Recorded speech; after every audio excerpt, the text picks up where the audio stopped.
আমাদের নাসিরউদ্দিন পাটোয়ারি নাহিদ ইসলামের জন্য হচ্ছে কি আপনার শোকজ নোটিশ হয়েছে। আমাদেরকে শোকজ দেওয়ার ক্ষেত্রে সরকার বা কিংবা প্রতিষ্ঠানগুলোর দ্বিধা পেতে হয় না, কিন্তু একটু দেখেন তো বড় দলের শক্তিশালী প্রার্থী যাদেরকে তথাকথিত শক্তিশালী প্রার্থী হিসেবে ধরা হয় তাদেরকে আসলে কয়টি শোকজ দেওয়া হয়েছে এবং কয়টি শোকজ তারা পেয়েছে। দুটো প্রশ্ন, একটা হচ্ছে গিয়ে আমি কেমন দেখলাম আর একটা হচ্ছে আমার প্রত্যাশা কি।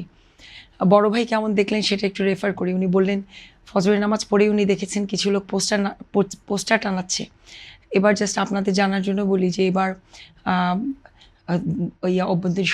আমাদের সরকারের নির্দেশনা অনুযায়ী পোস্টার লাগানো কিন্তু ভবিষ্যৎ হোক নিরাপদ, বিনিয়োগ হোক বিশ্বস্ত, আর আমার পছন্দ সল্ট বে।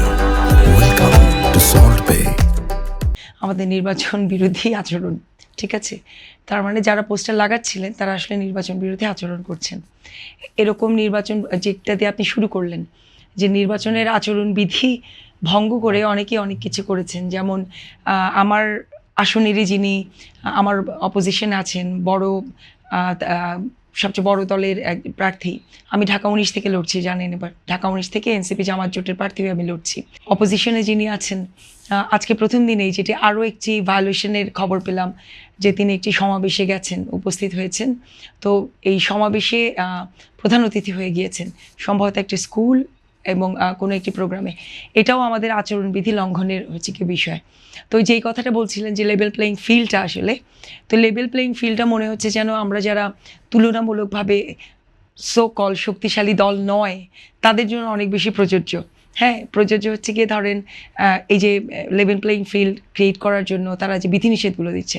এখন আমরা তো ধরেন অক্ষরে অক্ষরে বিধিনিষেধ পালন করলাম, যদি করি, বাকি যারা আমাদের কিন্তু অলরেডি শোকজ খাওয়া হয়ে যায় বিধিনিষেধ পালন না করলে। আমাদেরকে শোকজ দেওয়ার ক্ষেত্রে সরকার বা কিংবা প্রতিষ্ঠানগুলোর দ্বিধা পেতে হয় না, কিন্তু একটু দেখেন তো বড় দলের শক্তিশালী প্রার্থী যাদেরকে তথাকথিত শক্তিশালী প্রার্থী হিসেবে ধরা হয় তাদেরকে আসলে কয়টি শোকজ দেওয়া হয়েছে এবং কয়টি শোকজ তারা পেয়েছে। যেমন আজকে আমি নিজে একটি ভায়োলেশনের কথা বললাম, বড় ভাই আরেকটি ভায়োলেশনের কথা বললেন, সরকারকে এগিয়ে এসে শোকজ করবেন।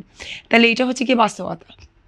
এই বাস্তবতাকে সামনে রেখে প্রত্যাশার জায়গাটা এবার আসি, মানে এই যে কেমন চলছে সেটা বললেন। সরকার শোকজ করবেন, এটা কি আপনি নিশ্চিত? করে তো নি, মানে যে হারে করার কথা ছিল, ভায়োলেশন যে লেভেলে ধরেন বড় দলগুলো করেছে এর আগেও আমরা দেখেছি। ধরেন আচরণবিধি তো আর গতকাল শুধু আসেনি, আচরণবিধি কিন্তু একটা গত একটা টানার সময় ধরে চলেছে আচরণবিধি, কিন্তু সেটা তো আমরা দেখিনি।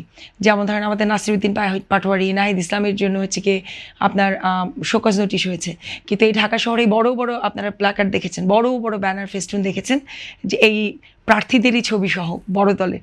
শোকজ কিন্তু আমরা দেখিনি, সেটাই বলছি। যত বড় ব্যানার দেখতে পাচ্ছি ততগুলো কিন্তু শোকজ দেখতে পাচ্ছি না। আবার আমাদের দলগুলোকে কেন্দ্র করে যত কম ভায়োলেশনই হোক শোকজ তত বেশি দেখতে পাচ্ছি।